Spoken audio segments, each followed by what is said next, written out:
Hello everyone, this is Kanishk Jain. Alpha plus classes में आपका हार्दिक स्वागत है। गाइस, अगर आपने चैनल को सब्सक्राइब नहीं किया है तो चैनल को सब्सक्राइब करें और बेल आइकन को प्रेस करें ताकि आप हमारे लेटेस्ट वीडियो को देख सकें। आइए स्टार्ट हम कर रहे हैं त्रिभुज ट्राइंगल का कंप्लीट बेसिक वीडियो है ये। इसमें हम आपको त्रिभुज से संबंधित सभी जो बातें हैं, मुख्य बातों को बताएंगे। ठीक है, तो सबसे पहले हम पढ़ने वाले हैं त्रिभुज क्या है। ठीक है, तो जैसा इसका नाम से स्पष्ट है कि त्रि का मतलब जो होता है यहाँ पर किससे है, तीन से है। ठीक है, और उसके बाद है यहाँ पे भुज।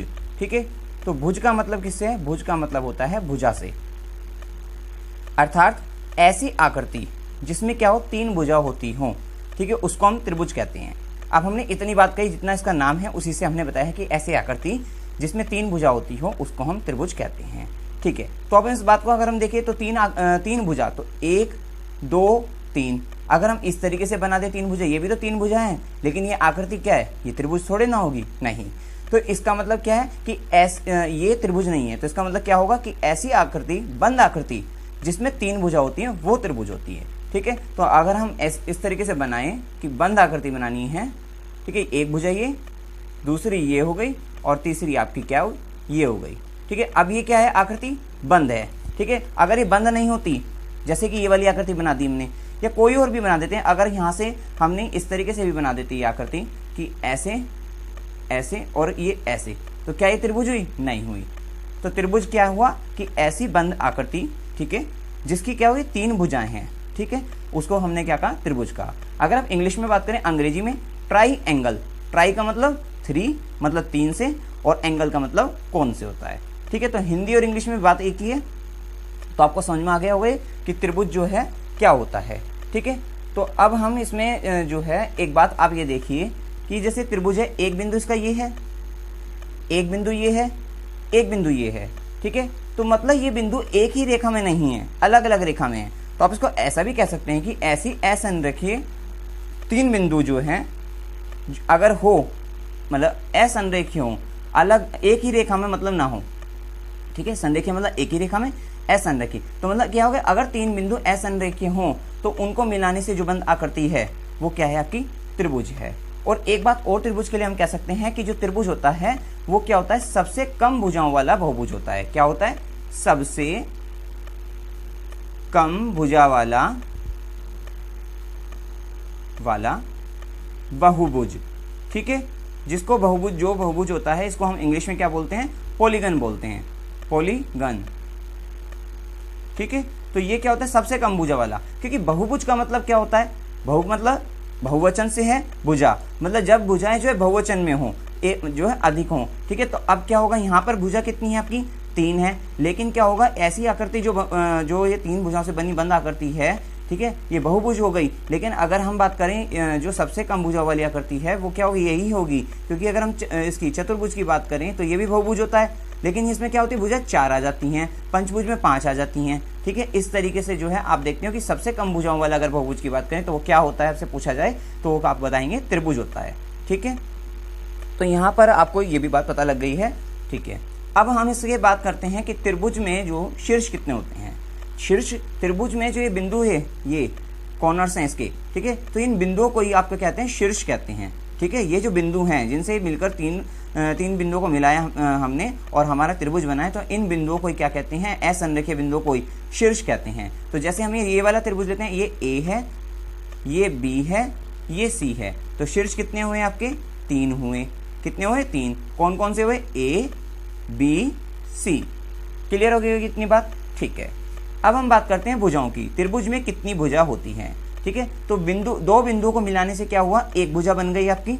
तो एक भुजा, दो भुजा और तीन भुजा। त्रिभुज में कितनी भुजाएं होती हैं आपकी, ये भी 3 ही होती हैं। ठीक है, कौन कौन सी है, अभी इस वाले जो ये संलग्न चित्र है, ठीक है, इस चित्र में अगर हम बात करें तो इसमें कौन सी भुजा होगी, इसमें ए बी हो गई आपकी, ए बी, ठीक है, बी सी और ए सी। ठीक है, ये 3 भुजा हो गई आपकी। अगर हम बात करें कोण की, त्रिभुज में कोण कितने होते हैं, त्रिभुज में कोण भी 3 होते हैं। कैसे, ये एक कोण हो गया आपका, ये दूसरा कोण हो गया और ये आपका तीसरा कोण हो गया, कोण ए, कोण बी, कोण सी। ठीक है, इसको आप इस तरीके से लिखिए, कभी भी कोण को लिखना हो तो पूरा कोण लिखिए। मतलब कैसे, ये कोण अगर हम बात करें बी की तो क्या होगा, ए बी सी, उसको क्या है, कोण बी कहेंगे। जो कोण बी होगा वो ये वाला है, क्योंकि हमारा ठीक है, तो ए बी सी, ठीक है। और अगर हम बात करते हैं ए की कौन ए की, तो ये होगा बी ए सी, और इस वाले की बात करें तो ए सी बी, ठीक है। तो कौन कितने हुए आपके, 3 कौन हुए। कौन कौन से हुए, सबसे पहले एक कौन ए के बारे में, तो कौन बी ए सी, जिस भी कौन के बारे में बताना होता है उसको बीच में ले आते हैं ए को, तो ए बीच में आ गया। तीसरा, क्योंकि बी और सी इन दोनों के मिलने से क्या है, ये ए बन रहा है, ठीक है। फिर उसके बाद हम बी की बात करें तो क्या होगा, कौन ए बी सी, और सी की अगर हम बात करें तो कौन ए सी बी। तो इस प्रकार आपके जो कोण हुए, 3 कोण हुए, आपको पता लग गए हैं। अब अंतः कोणों का योग, इन कोणों को अंतः कोण ही कहते हैं, ठीक है। जो ये अंदर के कोण हुए, बंद आकृति है और उसके अंदर जो कोण है उसको अंतः कोण कहते हैं। एक बात हो गई क्लियर। उसके बाद अंतः कोणों के योग की अगर हम बात करें तो कितना होता है वो भी बताते हैं हम। तो अंतः कोणों का योग मतलब कि कौन बी ए सी प्लस कौन ए बी सी प्लस कौन ए सी बी, ठीक है ना। तीनों कोणों को जोड़ दिया, योग की बात करें वो आपका होता है बराबर 180 डिग्री, ठीक है, क्लियर है। अब उसके बाद हम बात करते हैं बहिष्कोण की। तो ये त्रिभुज में बहिष्कोण होता क्या है, तो सीधी सी बात है, इसमें त्रिभुज की किसी भी भुजा को अगर हम थोड़ा सा आगे बढ़ा देते हैं, जैसे हमने इधर से बढ़ाया या इधर से बढ़ा दिया हमने, ये देखिए आप इधर से अगर हम बढ़ा देते हैं आगे जो है, ठीक है, तो जो ये कोण बनता है आपका, ठीक है, ये बाहर, ये तो अंत्य हो गया, और ये बाहर, जो ये बाहर वाला कोण है इसको हम क्या कहते हैं, बहिष्कोण कहते हैं। क्लियर हो गई इतनी बात। या फिर आप इसको यहाँ से बढ़ा कर देखते हैं, इधर से बढ़ा दिया हमने, जो ये भुजा है इसको इधर से बढ़ा दिया, तो ये जो कोण बना आपका, ये क्या हुआ, बहिष्कोण हुआ। या फिर इस वाली भुजा को बढ़ा देते हैं, ठीक है, इधर से बढ़ा दिया हमने, अगर सपोज करो ऐसे, कैसे भी बढ़ा सकते हैं, ठीक है, इधर से भी बढ़ा सकते थे, तो ये जो कोण हुआ आपका क्या हुआ, ये बहिष्कोण हुआ, ठीक है। अब ये बहिष्कोण तो पता लग गया आपका क्या हुआ। अब इस जो बहिष्कोण होता है बराबर किसके होता है, अगर हमने कहा कि ये कोण बहिष्कोण है आपका, ये जो कोण 1 है आपका कोण, इसको 1 कह देते हैं सपोज करिए, ठीक है। तो ये जो कोण 1 है, या फिर आप ऐसे करिए, इसको कोण 1 कहिए, इसको कोण 2 कहिए, इसको कोण 3 कहिए, ठीक है, और इसको कोण 4 कह दीजिए। तो ये बहिष्कोण किसके बराबर होगा, ये कोण जो 4 होगा ये बराबर होगा अंत्य 2 कोणों के योग के बराबर। अब ये अंत्य 2 कोण कौन से होंगे, इस वाली साइड, इस वाले कोण को छोड़कर इधर के जो 2 कोण होंगे, मतलब इसके जो सामने वाले होंगे, ठीक है, तो मतलब कोण 4 के सामने वाले मतलब 1 और 2, ठीक है। तो कोण 4 बराबर क्या होगा, कोण 1 प्लस कोण 2, ये बहिष्कोण होता है। अगर आप इधर की बात करें, भाई ये 4 का हमने, इसको हम 5 कह देते हैं, इसको 6 कह देते हैं, कुछ भी कह सकते हो आप। अब आपको समझना है बहिष्कोण होता क्या है। तो अब यहाँ पे 4 का तो पता लग गया। अगर हम इधर से देखते हैं, कोण 5 किसके बराबर होगा, इसके सामने वाले देखिए अंत्य कोण, ये 2 और 3, तो कोण 2 प्लस कोण 3 के बराबर होगा, ठीक है। तो कोण 5 जो है बराबर होगा कोण 2 प्लस कोण 3। इसी प्रकार से आप कोण 6 भी कह सकते हैं। कोण 6 किसके बराबर होगा, जो कोण 6 होगा वो बराबर होगा किसके, इसके सामने वाले 1 और 2, तो कोण 1 प्लस कोण 2। क्लियर हो गई होगी इतनी बात। अच्छा, अब एक बात और, अगर हमें जैसे ये वाले कोण मालूम ही ना हो, इधर का एक कोण मालूम हो और बहिष्कोण निकालना हो, तो आप एक इस तरीके से भी कर सकते हैं। अब आप ये बताइए, सरल रेखा पर जो बन रहा है कोण पूरा का पूरा, ये कितना है, ये पूरा 180 डिग्री होता है, ठीक है। तो आप ये कह सकते हो कि ये कोण 3, ये वाला कोण 3 प्लस ये कोण, क्योंकि ये पूरा का पूरा क्या हो जाएगा, ये पूरा जो है ये, मतलब पूरा का पूरे की बात कर रहे हैं, मतलब ये कोण 3 प्लस ये कोण 4, तो ये चूंकि कोण 3 प्लस कोण 4 कितने का होगा, 180 का हो जाएगा। सरल रेखा है, ठीक है, तो ये कितना हो जाएगा, 180 का हो जाएगा। अगर आपको कोण 4 निकालना है तो कोण 4 बराबर क्या हो जाएगा, यहाँ पे कोण 4 बराबर हो जाएगा 180 माइनस के कोण 3। तो आप इस तरीके से भी निकाल सकते हो। अब त्रिभुज में और क्या बात कर सकते हैं हम इसमें आगे, ये होता है कि त्रिभुज की 2 भुजाओं का जो योग होता है वो हमेशा बड़ा होता है तीसरी भुजा से, ठीक है। क्या होता है, 2 भुजाओं का योग, 2 भुजाओं का योग ये बड़ा होता है आपका किससे, तीसरी भुजा से, तीसरी भुजा से, ठीक है। कैसे, अब ये देखिए आप जो है, इसको हम इस तरीके से समझते हैं कि एक समबाहु त्रिभुज ले लेते हैं। अब इसके बारे में हम आगे बताएंगे। या फिर एक त्रिभुज है, आप ये देखिए सिर्फ कि ये त्रिभुज है, ठीक है। ये 4 सेंटीमीटर है इसकी भुजा, ये भी 4 है, ये भी 4 है, ठीक है। अगर ये 4 हैं, उसको हम नाम दे दीजिए, ये ए है, ये बी है, ये सी है। आप कभी भी इन 2 को जोड़ते हो, ठीक है, किसी भी 2 को जोड़ लीजिए, A B plus B C कर लीजिए, ए बी प्लस BC कर लीजिए, ठीक है। तो ये 4 + 4 जो होगा वो कितना है 8। तो ये क्या है, बड़ा है किससे, AC से, ठीक है, चौथी भुजा से। आपको समझ में आ गया होगा। आप कोई सी भी दो भुजाओं का योग ले लीजिए, इन दो का लोगे तो भी बड़ा आएगा, इन दो का लोगे तो भी बड़ा आएगा, आएगा नहीं आएगा, ठीक है ना। तो किसी का भी लोगे दो भुजाओं का जो योग होगा वो सदैव क्या होगा, बड़ा होगा तीसरी भुजा से। क्लियर हो गई बात। अब इसमें एक बात और है कि बड़े कोण के सामने की भुजा जो है सदैव बड़ी होती है त्रिभुज में, ठीक है। बड़े कोण के सामने की भुजा सदैव बड़ी होती है, सदैव बड़ी होती है, ठीक है। तो ये कैसे होगा, बड़े कोण के सामने की भुजा सदैव बड़ी होती है। अब ये देखिए आप, यहाँ पर अगर कोई ये जो है आपका 120 डिग्री या 135 डिग्री बन रहा है, सपोज कर लीजिए, ये एक्यूरेट तो है नहीं, ठीक है ना, समझाने के उद्देश्य से। और ये आपका त्रिभुज है, ठीक है। तो ये जो कोण है, ठीक है, और ये आपके कितने का भी मान लीजिए, ये छोटे कोण है इससे जो है, तो दिख रहे हैं, ठीक है। तो आपका जो बड़ा कोण है, इसके जो सामने की भुजा होगी, ठीक है, ये A, ये B, ये C, ये सामने वाली भुजा सदैव बड़ी होगी आपकी। आप देख भी सकते हो, बड़ी दिख रही है आपको। ये बड़ा कोण था तो ये वाली भुजा सबसे बड़ी है त्रिभुज में, ठीक है। तो बड़े कोण के सामने की भुजा क्या होती है, सदैव बड़ी होती है, ठीक है। अब आइए इसमें नेक्स्ट जो है टॉपिक वो बात करते हैं उसकी। अब हम बात करते हैं त्रिभुज के प्रकार, ठीक है। तो त्रिभुज के जो है दो प्रकार होते हैं, एक तो कोणों के आधार पर, इसको हमने कैटेगराइज किया है, और भुजाओं की लंबाई के आधार पर, कोण और भुजा की लंबाई, ठीक है। तो सबसे पहले हम बात करते हैं कोणों के आधार पर। कोण मतलब आंतरिक जो कोण है उसके, ठीक है। तो आंतरिक कोणों की माप के आधार पर त्रिभुज के जो है 3 प्रकार होते हैं आपके। समकोण त्रिभुज होता है, ठीक है, न्यून कोण त्रिभुज होता है, और अधिक कोण त्रिभुज होता है। सबसे पहले पढ़ते हैं हम समकोण त्रिभुज को। तो अब समकोण त्रिभुज क्या होता है, इसको इंग्लिश में बोलते हैं राइट एंगल ट्राइंगल, ठीक है। तो समकोण त्रिभुज क्या होता है, समकोण त्रिभुज वह त्रिभुज होता है जिसका एक कोण जो होता है 90 डिग्री का होता है। क्या होता है, जो इसका एक कोण है वो क्या होगा, 90 डिग्री का। अब आप ये त्रिभुज देखिए, इसमें एक कोण क्या है, 90 डिग्री का है। तो ये क्या हुआ आपका, समकोण त्रिभुज हुआ, ठीक है। क्लियर हो गया कि एक कोण क्या हुआ आपका, वो बराबर होगा किसके, 90 डिग्री के, ठीक है। एक बात हो गई क्लियर। अब इसमें आपने देखा कि एक कोण 90 डिग्री है, बचे दो कोण क्या होंगे अब इसके, ये जो, क्योंकि हम जानते हैं त्रिभुज के तीनों कोणों का योग जो होगा वो क्या होता है 180, मतलब angle A plus angle B plus angle C बराबर 180, ठीक है। क्लियर है। अच्छा, अब यहाँ पे B जो है 90 डिग्री का है, मतलब angle A plus angle B 90 degree plus angle C बराबर 180।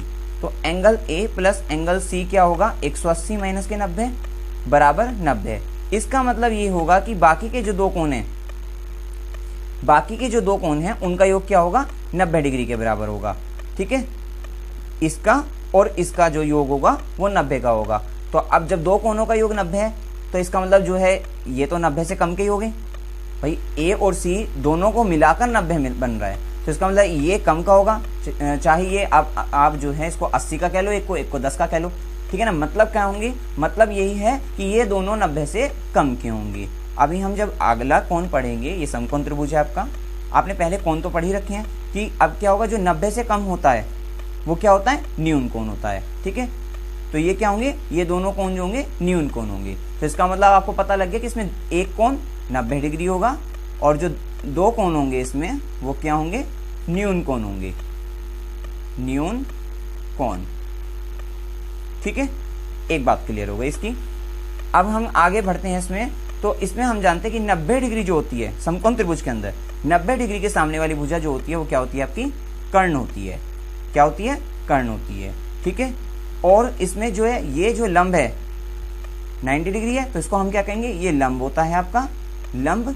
और ये नीचे ये जो होता है बेस होता है, इसको आधार बोलते हैं, ठीक है। ये क्या होता है, आधार होता है, ठीक है। और आप एक बात और जानते हैं कि जो समकोण त्रिभुज होता है उसमें क्या होते हैं, पाइथागोरस प्रमेय भी लगती है, ठीक है। पाइथागोरस प्रमेय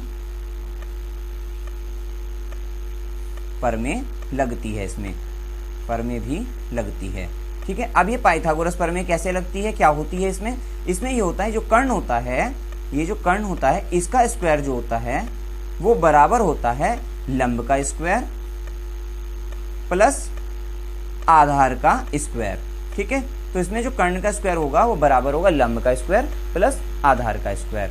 क्लियर है इतनी बात? अच्छा, और इसमें हम एक बात और बताते हैं आपको, इस त्रिभुज को, समकोण त्रिभुज को हम क्या कहते हैं? आयताकार त्रिभुज भी कहते हैं, आयताकार त्रिभुज। अब वो कैसे कहते हैं? क्योंकि आप जानते हैं ये आयत होता है, जैसे ये एक आयत है, सपोज कर लीजिए आयत है, ठीक है, और जो है यहाँ पे इसका डायगोनल्स ये आपका विकर्ण है, ठीक है। आप जानते हैं आयत में जो बना कोण होता है 90 डिग्री होता है, ठीक है, ये कोण 90 डिग्री, तो ये क्या बन गया आपका? समकोण त्रिभुज बन गया ना, बन गया इसमें, तो इसलिए इसको आयताकार त्रिभुज भी कहते हैं, क्योंकि आयत में बने त्रिभुज समकोण त्रिभुज होते हैं, तो इसलिए समकोण त्रिभुज को आयताकार त्रिभुज भी कह सकते हैं हम, ठीक है। अब इसमें एक बात और देख लीजिए, जैसे पाइथागोरस प्रमेय हमने लगाई, कर्ण का स्क्वायर बराबर लंब का स्क्वायर प्लस आधार का स्क्वायर, ठीक है। तो इसमें एक जो युग्म है, जैसे 3, 4, 5, ठीक है, अगर किसी त्रिभुज में ये भुजाएं इस तरीके से हैं, तो ये युग्म जो है पाइथागोरस प्रमेय को रिप्रेजेंट करेगा आपका, जैसे कि आपका 3, 4, 5। और एक बात और कि यहाँ पे इसने कहा ये न्यून कोण है और ये 90 डिग्री, इसका मतलब सबसे बड़ा कोण इस त्रिभुज में कौन सा हुआ? 90 डिग्री वाला कोण। तो 90 डिग्री के सामने वाली भुजा क्या होगी? कर्ण। और त्रिभुज में अभी भी हमने बताया कि सबसे बड़े कोण के सामने वाली भुजा क्या होती है? सबसे बड़ी होती है। तो आप कह सकते हो इसमें क्या है कि कर्ण जो होती है, कर्ण क्या होती है? सबसे बड़ी भुजा होती है, सबसे बड़ी भुजा होती है। क्योंकि क्यों होती है ये पता लग गया, क्योंकि 90 डिग्री का कोण समकोण त्रिभुज में सबसे बड़ा होता है, तो सबसे बड़े कोण की सामने वाली भुजा क्या होगी? सबसे बड़ी होगी। तो 90 डिग्री की सामने वाली भुजा क्या होती है? कर्ण होती है, तो कर्ण सबसे बड़ी भुजा होती है, ठीक है। और एक यहाँ पे हमको पता लगे कि कर्ण का स्क्वायर जो होगा वो बराबर होगा लंब का स्क्वायर प्लस आधार का स्क्वायर। और अगर आपकी भुजाएं इस तरीके से दे रखी हो कि ये आपकी 5 क्या होगी? ये होगी, क्योंकि सबसे बड़ी भुजा देंगे, ठीक है, ये 3 होगी, ये 4 हो गई सपोज करिए, ठीक है। तो ये जो 5 का स्क्वायर होगा वो बराबर होगा 3 का स्क्वायर प्लस 4 का स्क्वायर के। 3 का स्क्वायर 9 प्लस 4 का स्क्वायर 16, 16 और 9 25, और 5 का स्क्वायर क्या है? 25 आया। तो जो ये 3, 4, 5 वाला युग्म है, ये क्या है? पाइथागोरस प्रमेय का है आपका, ठीक है, समकोण त्रिभुज में पाइथागोरस प्रमेय के लिए है, ठीक है। अब हमें समकोण त्रिभुज को अच्छी तरह से क्लियर हो गया, पूरा बेसिक इसमें बता दिया आपको कि कितने का कोण होता है, क्या क्या चीजें होती, क्या क्या होता है इसमें, सब बता दिया। अब हम बात करते हैं दूसरा त्रिभुज की कोण के आधार पर, आंतरिक कोण के आधार पर दूसरे त्रिभुज की। समकोण त्रिभुज हमने पढ़ लिया, ठीक है। अब हम बात करते हैं न्यून कोण त्रिभुज की। अब न्यून कोण त्रिभुज क्या होता है? इसको बोलते हैं इंग्लिश में एक्यूट एंगल ट्राइंगल, ठीक है। तो न्यून कोण त्रिभुज में आपका होता क्या है कि प्रत्येक जो कोण होगा वो 90 डिग्री से कम होगा। समकोण त्रिभुज में प्रत्येक कोण, मतलब समकोण त्रिभुज में एक कोण 90 डिग्री का था, एक की बात थी, और यहाँ पे प्रत्येक कोण क्या 90 डिग्री से कम का होगा। जैसे कोण ए की बात करें, लिखा हुआ है 90 से कम है, छोटा है 90 से, बी भी 90 से कम है, और आपका जो सी है वो भी 90 से कम है, ठीक है। तो आप लिख सकते हैं यहाँ पर कि प्रत्येक कोण जो है, ठीक है, वो आपका क्या होगा? 90 से कम है, ठीक है, 90 से कम। क्लियर है इतनी बात? ये हो गई। और साथ साथ इसमें एक बात और है कि अगर यहाँ पर हमारा जो है ये त्रिभुज न्यून कोण त्रिभुज, जिसमें कोण क्या होंगे 90 से कम, हमने ले लिए कि इसको हमने ले लिया 75 ले लिया, इसको हमने ले लिया 70 ले लिया, और इसको हमने 35 ले लिया। हमने सपोज करिए ये ए है, ये बी है, ये सी है, सारे कोण 90 से कम है, ये न्यून कोण त्रिभुज हो गया है, ठीक है। अगर हमने इस बड़े कोण के सामने की वाली भुजा सी है, सी क्या है? बड़े कोण के सामने की भुजा, बड़े कोण के सामने की भुजा, ठीक है। और जो आपका ये सी है, और ये ए और बी है, स्मॉल ए स्मॉल बी, ठीक है। और ए और बी क्या है? अन्य भुजाएं हैं त्रिभुज की, अन्य भुजाएं, ठीक है। तो आपका क्या होगा? न्यून कोण के केस में क्या होगा आपका? ये जो सी ए का स्क्वायर अगर हम करेंगे प्लस बी का स्क्वायर करेंगे, ठीक है, वो बड़ा होगा किसके? सी के स्क्वायर से, ये होगा आपका इसमें, ठीक है। और उसके बाद हम बात करते हैं यहाँ पे अधिक कोण त्रिभुज की। तो ये अधिक कोण त्रिभुज होता है, ये क्या होता है? ऑब्ट्यूज एंगल ट्राइंगल, ठीक है, इंग्लिश में इसको ये बोलते हैं। अब इसमें क्या होगा? इसका एक कोण जो होगा वो क्या होगा? 90 डिग्री से अधिक की बात है, तो एक कोण जो है 90 डिग्री से अधिक का होगा। जैसे एक कोण पहले वाले में समकोण था, यहाँ पे अधिक कोण में क्या होगा? एक कोण क्या होगा? ये बड़ा होगा किससे? 90 डिग्री से, ये, ठीक है। और इसमें भी अगर हम बात करें कि अगर हमारा जो है अधिक कोण त्रिभुज में एक कोण हम 90 डिग्री से अधिक कर देते हैं, ऐसे, ये है इस तरीके से, और ये आपकी ए है, ये बी है, और ये बड़ा कोण जो है आपका सपोज करिए कितने भी एंगल का हो, जैसे 110 का ले लेते हैं, और ये आपकी सी है, तो सी जो है बड़े कोण के सामने की भुजा है। तो यहाँ वाले केस में क्या होगा, ए का स्क्वायर अगर हम करते हैं प्लस बी का स्क्वायर करते हैं और सी का स्क्वायर, तो ये ए का स्क्वायर प्लस बी का स्क्वायर ये छोटा होगा सी के स्क्वायर के, सी का स्क्वायर इसमें बड़ा हो जाएगा। ठीक है, सी का स्क्वायर इसमें बड़ा हो जाएगा। ठीक है, अब आइए नेक्स्ट करते हैं। दूसरे नंबर का होता है इसमें प्रकार जो होता है वो भुजाओं की लंबाई के आधार का होता है। ठीक है, हमने कोण के आधार पर तो पढ़ लिया, 3 होते हैं वे भी, समकोण, न्यून कोण, अधिक कोण, त्रिभुज। अब हम भुजाओं की लंबाई के आधार पर पढ़ते हैं based on the length of the side of the triangle. ठीक है, तो इसमें समबाहु त्रिभुज है, समद्विबाहु त्रिभुज है और विषमबाहु त्रिभुज होता है। ठीक है, लंबाई के आधार पर। तो समबाहु त्रिभुज को इंग्लिश में बोलते हैं इक्विलेटरल ट्राइंगल। क्या होता है समबाहु त्रिभुज, जैसा कि इसके नाम से स्पष्ट है, सम का मतलब क्या है, समान, और बाहु का मतलब क्या होगा, भुजा। समान और बाहु मतलब भुजा। ठीक है, तो ऐसा त्रिभुज जिसकी जो भुजाएं हैं वो क्या है, समान हैं। अब आप इस त्रिभुज में देखिए, ए, ये बी, ये सी, आपकी यहाँ पे भुजा क्या होगी, समान होगी। 1 2 3, ये तीनों की तीनों भुजाएं क्या है, समान हैं। मतलब क्या हुआ, ए बी जो है वो बराबर है बी सी के और बराबर है ए सी के, मतलब तीनों की तीनों क्या है, भुजा समान है। अच्छा, अब हमने अभी पढ़ा था कि समान भुजा के जो है सामने के कोण क्या, आमने सामने के कोण क्या होंगे, समान होंगे। अब ये कोण क्या होंगे, जब ये सारी समान है तो ये सारे कोण क्या होंगे, समान होंगे। मतलब क्या होगा कि कोण A B C, A B C का मतलब ये वाला कोण वो बराबर होगा किसके, कोण ए सी बी के, ए सी बी के, और वो बराबर किसके होगा, बी ए सी, कोण बी ए सी। क्योंकि ए कोण को कैसे लिखेंगे, बी ए सी, ए को बीच में ले आएंगे, बी को लिखना होगा तो ए बी सी। इस तरीके से हमने जो है पता लग गया आपको कि यहाँ पर तीनों कोण क्या होंगे, समान होंगे। ठीक है, अभी हमने इसको एक बात हम जानते हैं कि त्रिभुज के तीनों कोणों का योग क्या होता है, 180 डिग्री। मतलब अगर हम करते हैं कि कोण ए बी सी प्लस कोण ए सी बी प्लस कोण बी ए सी बराबर 180 डिग्री, क्योंकि हम तो जानते हैं कि त्रिभुज के तीनों कोणों का योग क्या होता है आपका, 180 डिग्री होता है। ठीक है, अगर हम इनको मान लेते हैं कि ये x है, क्योंकि ये तो तीनों बराबर है ना, तो बराबर में हमने x मान लिया। ठीक है, तो x plus x plus x, क्योंकि तीनों x हो गए, ये वाला कोण भी, ये वाला कोण भी, ये कोण, ये कोण, ये कोण, x हो गए बराबर 180 डिग्री। तो x और x 3x हो गए, x को 3 बार जोड़ दिया, 3x बराबर 180। तो x बराबर क्या आ गया, 180/3, काट दीजिए 6, तो 3 6 18, 60 आ गया। ठीक है, तो इसका मतलब क्या होगा, x का मान 60 आ गया, तो इसका मतलब ये भी कोण 60 डिग्री का, ये भी कोण 60 डिग्री का, और ये भी कोण 60 डिग्री का। अगर आपसे कभी भी कोई पूछे समबाहु त्रिभुज में जो एक कोण होता है वो कितने डिग्री का होता है, तो ये 60 डिग्री की आप बता सकते हैं कि प्रत्येक कोण यहाँ पे 60 डिग्री का होता है, क्योंकि क्या होते हैं, समान होते हैं। ठीक है, तो आप 60 डिग्री का कह सकते हो, क्योंकि तीनों को योग करोगे तो कितना आ जाएगा, 180। कैसे निकाला बता दिया मैंने, समबाहु त्रिभुज की तीनों भुजाएं समान होती हैं, ये भी आपको पता लग गया। क्लियर हो गया। तो समबाहु नाम से स्पष्ट है, सम का मतलब समान, बाहु का मतलब भुजा। तो आपको हमेशा याद रखना चाहिए इनके नाम से, हर चीज का मैं नाम से बता देता हूँ मैक्सिमम, कि नाम से याद रहता है हमेशा जो है। अब हम बात करते हैं इसमें दूसरा प्रकार इसी कई भुजाओं की लंबाई के आधार पर, पहला समबाहु त्रिभुज, दूसरा समद्विबाहु त्रिभुज। तो इसके भी नाम से स्पष्ट है, सम का मतलब समान, द्वि का मतलब क्या होगा, 2 से, और बाहु का मतलब क्या होगा, भुजा से। ठीक है, ये सम समान हो गया, द्वि का मतलब 2, और बाहु का मतलब क्या हुआ, भुजा। बाहु जो हो गई भुजा हो गया, भुजा हो गया ये आपका ये। ठीक है, तो इसका मतलब ये हुआ कि ऐसा त्रिभुज जिसकी 2 भुजा क्या हो, समान हो, समान 2 भुजा, मतलब 2 भुजा क्या हो, समान हो, उसे क्या कहेंगे, समद्विबाहु त्रिभुज कहेंगे। ठीक है, तो ये त्रिभुज है ए बी सी, तो इसकी हमने क्या कहा, 2 भुजा समान कर दी, ये भुजा इसके बराबर है, मतलब ए बी जो है वो बराबर है किसके, ए सी के, और तो 2 भुजा समान है, इसका मतलब क्या होगा, समद्विबाहु त्रिभुज हो गया। अब आप एक बात और जानते हैं कि जब ये 2 भुजा समान है तो ये क्या होंगे, समान भुजा के सामने के कोण भी क्या होते हैं, समान होते हैं। हम जानते हैं समान भुजा के सामने के कोण, तो ये 2 भुजा समान है, इसके सामने का कोण ये हुआ, इसके सामने का कोण ये हुआ, इसका मतलब क्या होगा, कोण ए बी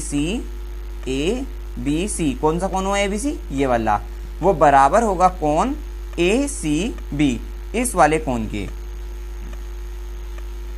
क्लियर हो गई इतनी बात जो है।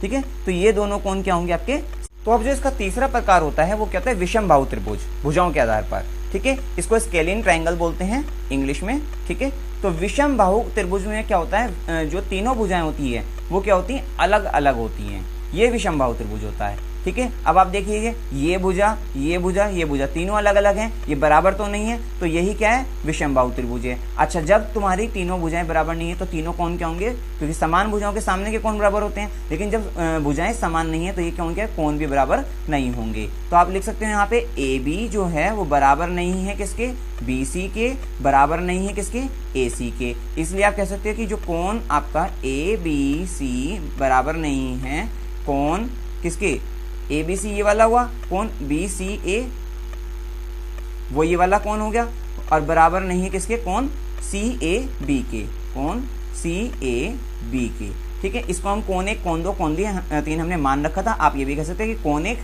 बराबर नहीं है कोण दो, बराबर नहीं है कोण तीन के। तो विषम बाहु त्रिभुज आपको पता लगेगा कि मतलब सारी भुजा क्या होंगी, अलग अलग होंगी, ठीक है, समान नहीं होंगी इसमें, ठीक है। अब हम बात करते हैं, अगला टॉपिक है इसमें कि समरूप तथा सर्वांगसम त्रिभुज, ठीक है। समरूप त्रिभुज क्या होते हैं, सर्वांगसम त्रिभुज क्या होते हैं, ये बात करते हैं। समरूप का मतलब इंग्लिश में सिमिलर होता है, सिमिलर बोलते हैं इसको, एंड सर्वांगसम जो होता है कॉन्ग्रुएंट ट्राइंगल जो है त्रिभुज, ठीक है, सिमिलर एंड कॉन्ग्रुएंट ट्राइंगल। समरूप त्रिभुज, सिमिलर ट्राइंगल क्या होता है, तो समरूप का मतलब जो है, रूप का मतलब रूप में समान, ठीक है। ये सम का मतलब समान, रूप मतलब रूप में क्या होगा, समान होगा, अर्थात आकृति में जो है समान होगा। किसकी बात हुई, सिर्फ आकृति की बात हुई, ठीक है। आकृति में तो समान होगा लेकिन आकार में समान हो नहीं हो, ठीक है। तो अभी हम बात करें कि आकार में समान नहीं होगा, ठीक है। अब हम बात करते हैं संगत कोण बराबर होते हैं, ठीक है। अब किसी की आकृति अगर समान रखनी है तो उसके कोण तो ये दो त्रिभुज हैं, ठीक है। तो इसमें अगर हमें आकृति समान रखनी है, क्योंकि आकृति समान है तभी समरूप है, ठीक है, तो क्या होगा, आपको कोण को क्या है, समान रखना होगा, ठीक है।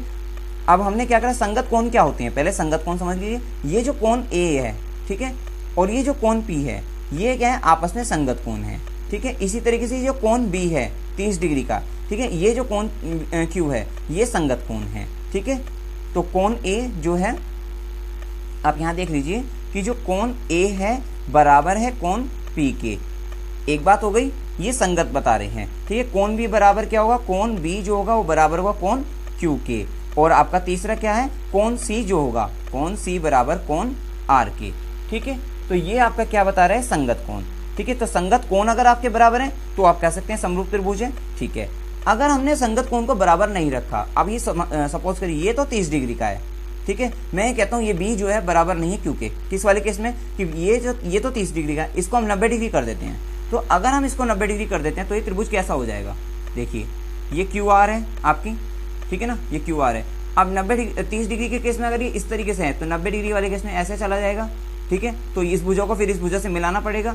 तो आप ये बताइए कि ये देखिए, अब ये इनका आकार देखिए, ये इस तरीके से बना हुआ था, ठीक है, और ये इस तरीके से बना हुआ है, तो इनके आकार जो है, शेप जो है इनकी, ये बदल गई, और जैसे शेप बदल गई वैसा आपका समरूप तो बदल गया, समरूप तो नहीं अब ये, ठीक है। तो इसलिए इसको कहा कि संगत कोण जो है बराबर होते हैं। संगत का मतलब पता लग गया, कोण क्यों बराबर होते समरूप के लिए, ये भी आपको पता लग गया होगा कि जैसे ही हमने कोण बदल दिया इसकी आकृति जो है बदल गई, और जब आकृति बदल गई तो समरूपता बदल गई, ठीक है। एक दूसरी बात इसमें और है कि जो संगत भुजाएं होती हैं वो भी एक ही अनुपात में होती है, ठीक है।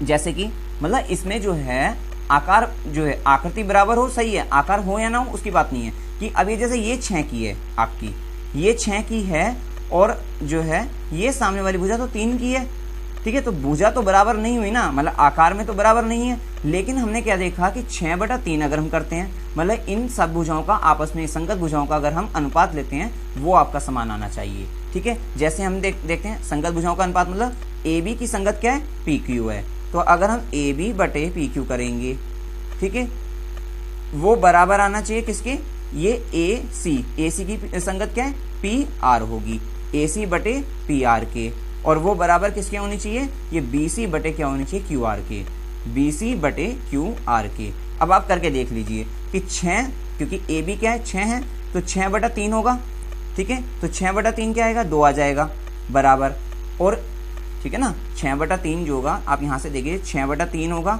वो बराबर आएगा किसके, अब हम बात करते हैं ए सी बटा पी आर, ये क्या है 7/3, ठीक है, ये बराबर आना चाहिए किसके, BC बटा QR, मतलब 8/4 के। अब ये देखिए यहाँ पर क्या आएगा आपका कि 6/3, 3 दूनी 6 आ गया, और ये 3.5 और ये 7, 3.5 दूनी मतलब 3.5 इंटू में 2 करेंगे तो 7 आ जाएगा, तो 2 आ जाएगा यहाँ पे भी, और 4 दूनी 8 आ जाएगा। इसका मतलब आपका क्या है कि यहाँ पर जो अनुपात है भुजाओं के अनुपात, संगत भुजाओं के अनुपात जो है वो क्या बराबर होते हैं। तो आपको इतनी बात क्लियर हो गई होगी समरूप के लिए क्या क्या होना चाहिए जरूरी।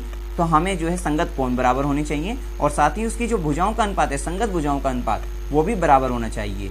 ठीक है, भुजाओं का अनुपात, भुजाएं बराबर हो तो वो बात अलग है, वो सर्वांग सम भी होगा फिर, और ये समरूप भी आ जाएगा। ठीक है, लेकिन हमें क्या है यहाँ पे जो इन भुजाओं का अनुपात जो है वो बराबर होना चाहिए। ठीक है, अब हमने देखा यहाँ पे भुजाओं का जो अनुपात है वो क्या था, बराबर है, तो हमने कह दिया ये समरूप हो गए। ठीक है, और आप एक चीज और देख सकते हैं इसमें, समरूप वाली स्थिति में जो आपका जो त्रिभुज होता है, कोई भी आकृति होगी वो क्या होगी, उसके अंदर फिट हो जाएगी। ठीक है, समरूप वाले में सर्वांग सम अभी हम समझाएंगे, सर्वांग सम में वो पूरी ढक लेती है उसे। ठीक है, समरूप में अंदर फिट हो जाती है। जैसे अब ये आकृति है, ठीक है, ये क्या होगी, ये छोटी आकृति है, ये बड़ी आकृति है, तो ये इसके अंदर बिल्कुल क्या है, जो कि तो फिट हो जाएगी बिल्कुल, मतलब एक समान डिस्टेंस दूरी पर, मतलब जो है तीनों भुजाओं से दूरी समान होगी और ये फिट हो जाएगी इसके अंदर। ठीक है, यही इसकी समरूप त्रिभुज पता लग गया। अब हम बात करते हैं इसके चिन्ह की, कि किस चिन्ह से हम समरूप त्रिभुज को जो है दिखाएंगे। ठीक है, कि ये दोनों त्रिभुज समरूप हैं। तो समरूप के लिए जो चिन्ह होता है वो ये होता है आपका। ठीक है, ये आपको याद रखना है, ये समरूप के लिए चिन्ह होता है। ठीक है, अब हम लिखेंगे कैसे कि ये दोनों त्रिभुज समरूप है। ये लिखने का तरीका आपको आना चाहिए कि अगर ये त्रिभुज ABC है, वो समरूप है किसके, PQR के, तो उसको हम ऐसे लिखेंगे, समरूप है, समरूप का साइन बनाया आपने, चिन्ह बनाया, और ये क्या होगा, ये त्रिभुज PQR के, इसको हमें ऐसे लिखना है। ठीक है, या फिर देखो जहां से इसका शुरू किया आपने, हमने यहां से शुरू किया था ABC, तो हमने यहीं से दूसरे वाले का शुरू किया PQR। अगर आप शुरू करते हैं यहां से BAC से, तो हम क्या लिखेंगे, QPR। ठीक है, मतलब आप इसको ऐसे भी लिख सकते हैं कि त्रिभुज BAC जो है वो समरूप है किसके, QPR के, QPR। क्लियर है इतनी बात, QPR दिख रहा है, हम इस त्रिभुज की बात कर रहे हैं, QPR की। ठीक है, तो ये समरूप है। अगर आप ऐसे लिखना लिख दो कि ABC जो है, अगर हमने इस वाले त्रिभुज का क्रम तो ऐसे लिखा कि त्रिभुज ABC जो है उसको लिख दिया बराबर QPR के, तो ये गलत माना जाएगा आपका। ठीक है, लिखने का तरीका इसमें यही है कि इधर A लिया पहले तो इधर भी P लेंगे पहले, इधर B लिया फिर तो इधर Q लेंगे, फिर इधर C तो इधर R। देख लीजिए, A लिया तो P, B लिया तो Q, C लिया R। अगर B लिया इधर पहले तो यहाँ पे क्या आना चाहिए, Q आना चाहिए। तो लिखने का तरीका ये है। ठीक है, तो चिन्ह भी पता लग गया आपको, ये भी पता लग गया आपको। ठीक है, दोनों बातें भी पता लगी, संगत कोण बराबर वाली और संगत भुजाएं एक ही अनुपात में होती है। ठीक है, अब आप एक डायग्राम और बनाया है चित्र यहाँ पे कि जो समरूप नहीं है। आप यहाँ देख लीजिए, यहाँ पर क्या है, कोण बदल गए, ये कोण अलग दिख रहा है, ये कोण अलग दिख रहा है आपको, और ये आपका अलग है। ठीक है, तो कोण अलग होने से आपने, जैसे मैंने वहां पे भी एग्जांपल में बता दिया था ये वाला। ठीक है, अब देखिए ये त्रिभुज आकृति सेम में दिख रहे हैं, मतलब समान आकृति के दिख रहे हैं, नहीं दिख रहे हैं बिल्कुल भी। साथ ही इनमें भुजाओं का अनुपात भी समान नहीं है। अगर आप करके देखेंगे 8/4 तो 2 आ जाएगा, 6/10 अलग आएगा, 7/8 अलग आएगा। ठीक है, अच्छा अब ये तो हमने देख लिया। अब अगर हमें कोई कहे कि त्रिभुज की समरूपता सिद्ध करो, कोई भी 2 त्रिभुज दे दिए, ठीक है, उसकी समरूपता सिद्ध कैसे होगी, उसके लिए 3 नियम है, ये आपको याद रखने हैं। 3 नियम कि SSS, ठीक है, SSS, और एक है SAS और एक है AAA, जिसको हम क्या कहेंगे, जो पहले वाला है, ठीक है, सबसे पहले वाला SSS, इसका मतलब है साइड साइड साइड, हिंदी में इसको कहेंगे भुजा भुजा भुजा। आप लेकिन हिंदी में भी इसको SSS में ही लिखते हैं। ठीक है, तो भुजा भुजा भुजा अगर हम बात करें, ठीक है, ये भुजा भुजा भुजा होती है। ठीक है, तो ये त्रिभुज की समरूपता इस तरीके से सिद्ध होगी, भुजा भुजा भुजा से। कैसे होगी भी हम बताते हैं। अच्छा, दूसरा क्या है यहाँ पे, पहले इसी को देख लेते हैं कि भुजा भुजा भुजा से कैसे सिद्ध होगी। इसमें भुजा भुजा भुजा से ऐसे सिद्ध होगी कि किन्हीं भी 3 भुजाओं का अनुपात, जैसे ये पहली वाली इस भुजा का अनुपात इसके बराबर हुआ तो 1 हो गया S। ठीक है, दूसरे S का मतलब क्या हुआ कि इस भुजा का अनुपात इस वाले के बराबर है, ठीक है, 2, और तीसरा क्या हुआ, इस वाली का इसके अनुपात के बराबर है। मतलब ये क्या हुआ, AB का अनुपात अगर PQ के बराबर है तो 1 भुजा वाली हो गई। ठीक है, दूसरे का मतलब AC का अनुपात जो है AC बटा PR, AC बटा PR बराबर हो गया या BC बटा QR बराबर हो गया। तो ये भुजा भुजा भुजा से सिद्ध हो जाएगा कि ये त्रिभुज जो है समरूप है। ठीक है, अगर क्या हुआ SAS की अगर हम बात करें तो SAS क्या होगा, S का मतलब साइन, मतलब भुजा कोण भुजा, भुजा कोण भुजा, मतलब क्या होगी कि एक तो कोण की बात हुई, मतलब कोई भी अगर जैसे कोई भी दो त्रिभुज हैं, जैसे दो त्रिभुज हैं, अगर इनमें संगत कोण जो है कोई भी एक, क्योंकि एक ही बार की बात हो रही कोण, तो एक ही संगत कोण, जैसे ये A जो है अगर P के बराबर हो गया तो एक बात हो गई। ठीक है, उसके साथ ये दोनों भी होनी चाहिए कंडीशन, कौन सी, दो भुजाओं की युग्म, मतलब S का कोई भी S ले लो, जैसे मतलब भुजा ले लो, कोई भी भुजा ले लो, जैसे AB ले ली तो AB बराबर हो जाए AB का अनुपात, AB का अनुपात मतलब AB बटा जो PQ है। ठीक है, AB बटा PQ हो जाए बराबर किसके, AC बटा PR के। ठीक है, तो आपका क्या कह देंगे हम जो है भुजा कोण भुजा का, ये कह देंगे कि भुजा कोण भुजा से ये जो है समरूप हैं। ठीक है, कि AB बटा PQ बराबर हो जाए AC बटा PR के। ठीक है, ये हो गया। अब तीसरा क्या है यहाँ पे AAA, कोण कोण कोण, ये तो वैसे भी बराबर होंगे क्योंकि हमने पहले कह दिया कि अगर कोण बदल दिया तो समरूपता बदल जाएगी, उनकी समरूप नहीं रहेंगी। ठीक है, तो ये जो तीनों कोण है यहाँ पे या क्या होने चाहिए, बराबर होने चाहिए। ये कोण इस कोण के बराबर, ये कोण इस कोण के बराबर अगर है और ये कोण इस कोण के बराबर है तो आप कह सकते हैं कि ये जो दोनों त्रिभुज हैं वो क्या है, समरूप हैं। तो हमने अच्छी तरह समरूपता समझ ली। तो समरूपता को अगर सिद्ध करना हो तीन कंडीशन है, ये कंडीशन चेंज नहीं होगी, इसको आप चेंज नहीं कर सकते कि SSS यही होनी चाहिए, ये नहीं कि जैसे हमने SSS SAS और AAA, तो आप इसको ये नहीं कर सकते हैं कि ASA वाली नहीं लगेगी इसमें। ठीक है, इसकी तीन ही लगेंगी। कहीं आप जो है ASA कि दो तो कोण दिखा दो और एक भुजा का दिखा दो कि इस भुजा का अनुपात इसके बराबर है। ठीक है, तो आप कहोगे कि ये समरूप है, नहीं, आपकी ये तीन ही कंडीशन इसमें जो है स्थितियां लगनी हैं, SSS SAS और AAA। ठीक है, भुजा भुजा भुजा, भुजा कोण भुजा और कोण कोण कोण, ये समरूप के लिए हैं। अब हमने समरूप पढ़ लिया, अब हम पढ़ते हैं सर्वांग सम त्रिभुज। अब जो सर्वांग सम त्रिभुज की बात करते हैं उसको इंग्लिश में बोलते हैं हम कॉन्ग्रुएंट ट्रायंगल। ठीक है, तो जो समरूप की स्थिति थी वो तो आप इसमें है ही कि आकृति तो समान होनी चाहिए, वो हम समरूप में भी लेते थे, लेकिन इसमें क्या आकार में भी समान होने चाहिए। अर्थात मतलब जो है भुजा अगर यहाँ पे 5 है, इस वाली ये AB अगर 5 सेंटीमीटर या 5 है, जो भी कुछ है उसमें, ठीक है, यूनिट मतलब AB अगर 5 है तो ये PQ भी क्या होनी चाहिए, 5 की होनी चाहिए। ठीक है, BC अगर 7 है तो QR भी 7 की होनी चाहिए, इसके संगत जो भुजा है। ठीक है, और अगर AC अगर आपकी 6 है तो PR जो है वो भी 6 की होनी चाहिए, अर्थात इनका जो आकार है वो समान होना चाहिए। ठीक है, और कोण, जैसे कोण तो पहले भी था क्योंकि कोण से हमारी क्या होती है, आकृति निश्चित रहती है। ठीक है, कोण समान होने से आकृति वही बनी रहेगी। ठीक है, तो कोण एक के बराबर, मतलब कोण जो B है आपका, देखिए ये 1 है, मतलब B जो है वो Q के बराबर। ठीक है, तो आप यहाँ पे देखिए कि AB जो है, ये देख लीजिए आप, AB जो है वो बराबर होगी किसके, PQ के। एक बात आ गई क्लियर। ठीक है, AC जो है वो PR के बराबर होगी और जो BC है वो बराबर होगी किसके, QR के। ठीक है, और इसी तरीके से हम कोण की बात कर दें कि कोण A जो है बराबर है कोण P के, कोण B जो होगा वो बराबर होगा कोण Q के, और कोण C जो होगा वो बराबर होगा कोण R के। ठीक है, इसको हम पूरे नाम भी लिख सकते हैं कि BAC कोने को। ठीक है, तो इसका मतलब जो है सर्वांग सम जो होगा, सर्वांग नाम से भी आप स्पष्ट कर सकते हैं। सर्व का मतलब देखो, सर्वांग सम क्या है, ये देखिए आप, सर्वांग सम, अगर इसको 3 भागों में तोड़ लिया सर्वांग सम को, सर्व का मतलब क्या होगा, सभी से, अंग, अंग का मतलब ये पार्ट्स। ठीक है, पार्ट्स क्या है इसके, भाई भुजा ही तो है इसके पार्ट्स जो हैं। ठीक है ना, त्रिभुज के जो पार्ट्स अगर हम बात करते हैं तो वो क्या होते हैं, भुजा है, कोण है, यही तो इसके पार्ट्स होते हैं, भाग होते हैं। ठीक है ना, अंग, तो ये क्या होंगे, पार्ट्स हो गए। और सम का मतलब यहाँ पे क्या है, समान से है। ठीक है, मतलब इसके सारे पार्ट्स जो हैं समान होने चाहिए। दो त्रिभुज कोई भी अगर हम ले लेते हैं, उसको अगर हमें सर्वांग सम कहना है, ठीक है, तो इसका मतलब क्या होंगे, इसके सारे पार्ट समान होने चाहिए। कोण कोण के बराबर होनी चाहिए और भुजा जो होंगी भुजा के बराबर होनी चाहिए। कोण का मतलब संगत कोण और भुजा का मतलब संगत भुजा समान होनी चाहिए। ठीक है, आकृति समान, आकार समान, दोनों बातें समझ में आ गई होगी। आकृति का मतलब शेप, आकार का मतलब साइज। साइज किस पे डिपेंड करता है आपका, साइज आपका निर्भर करता है आपकी जो भुजाओं के जो नाप है ना, ये इस पे, और आकृति निर्भर आपकी करती है आपके कोण पर। ठीक है, तो ये पता लगे संगत कोण समान, भुजाओं की लंबाई समान, ये दोनों बातें इन्हीं से ली गई है। ठीक है, अलग अलग लिखी है, इन्हीं से ली गई है। अच्छा, इसका मतलब ये जब ये दोनों आकृति आपकी समान हो गई, बिल्कुल आकृति में भी आकार में भी, तो आप ये कह सकते हो कि ये आकृति इसको क्या है, ढक लेती है। बिल्कुल आप इस तरीके से भी इसको समझ सकते हो कि कोई भी त्रिभुज अगर किसी को पूरा ढक लेगा, अब जैसे ये त्रिभुज क्या होगा भाई, जब दोनों समान हैं तो एक दूसरे को ढक लेंगे, मतलब इसके ऊपर अगर इसको रख दिया जाए तो ये पूरा का पूरा क्या है, कवर हो जाएगा। ठीक है, ढक लिया जाएगा। तो यही बस इतना था। सर्वांग सम त्रिभुज अच्छी तरह समझ में आ गया होगा, समरूप और सर्वांग सम में अंतर भी समझ में आ गया होगा। ठीक है, बस यही अंतर है कि वो आकृति में समान होते हैं और ये किस में होते हैं, ये आकृति और आकार दोनों में समान होते हैं।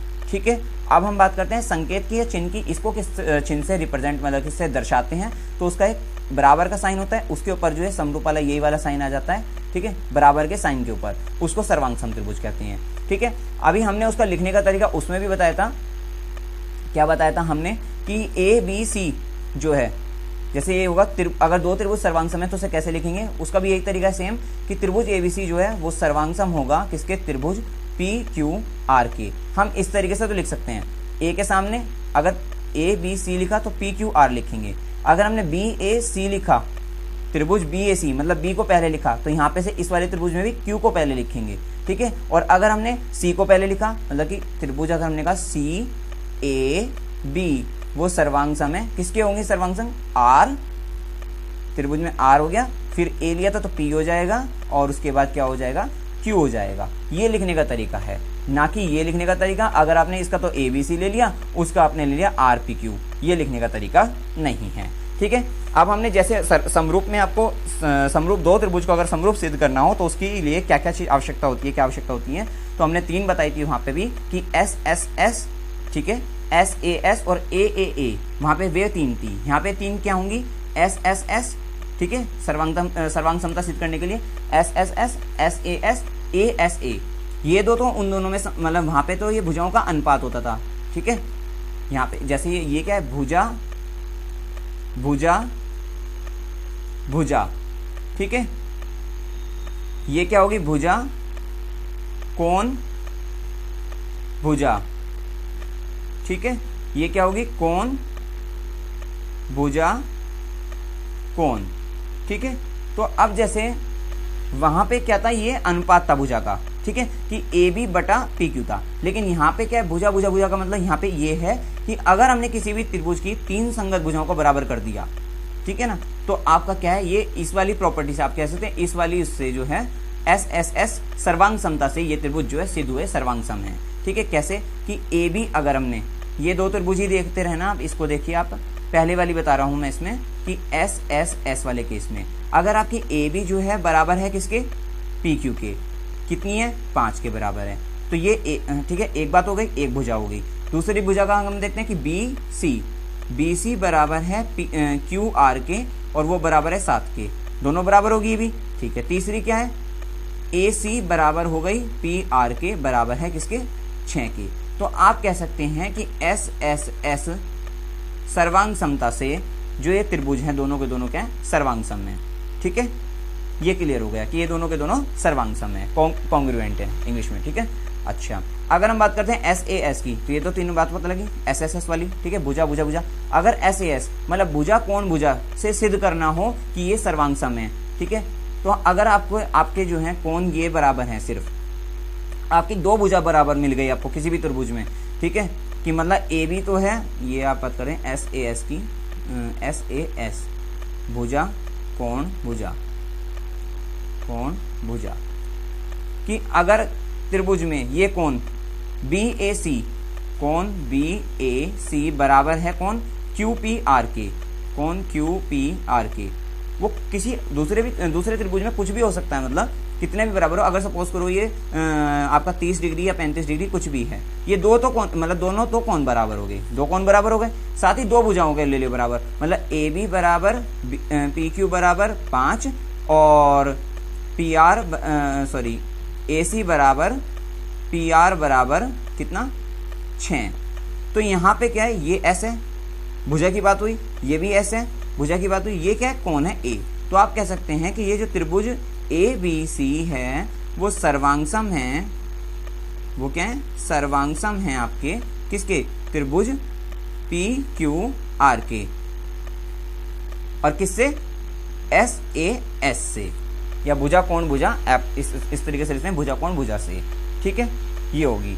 अब तीसरी क्या रहेगी, ASA, तो ASA में भी यही है सेम, ASA, तो ये हो गया कोण भुजा कोण। अब क्या दो कोण लिख दीजिएगा आप, कोण भुजा कोण, कि अगर आपको किसी भी त्रिभुज में, दो त्रिभुजों में दो तो कोण बराबर दिख रहे, मतलब दो कोण मतलब दो कोण का युग्म, मतलब जैसे एक कोण का युग्म तो हो गया, संगत कोण की बात हो रही है, ये जो कोण की बात हो रही है संगत कोण की, भुजा की बात हो रही है संगत भुजा की, ठीक है। तो जैसे ये बराबर दिख रहे, A बराबर P के दिख रहा है या B बराबर Q के दिख रहा है, तो दो तो ये लिख दीजिए कि कोण A बराबर है कोण P के और कोण B बराबर है कोण Q के, और एक भुजा ले लीजिए, ठीक है, कोण दो कोण हो गए, एक भुजा ले लीजिए, मतलब AB बराबर ले लीजिए PQ के, AB बराबर PQ के है। तो आप कह सकते हैं कि ये दोनों त्रिभुज क्या होंगे, सर्वांग सम होंगे, किससे, कोण भुजा कोण सर्वांग समता से, ठीक है। तो इस प्रकार से जो है यहाँ पे इसमें सर्वांग समता का ये भी लग गया है आपका कि किस तरीके से जो है दो त्रिभुज को हम सर्वांग सम सिद्ध कर सकते हैं, ठीक है। अगर आपको वीडियो अच्छा लगा हो, वीडियो को लाइक कीजिए, शेयर कीजिए और मेरे चैनल को सब्सक्राइब कीजिए। Thank you very much.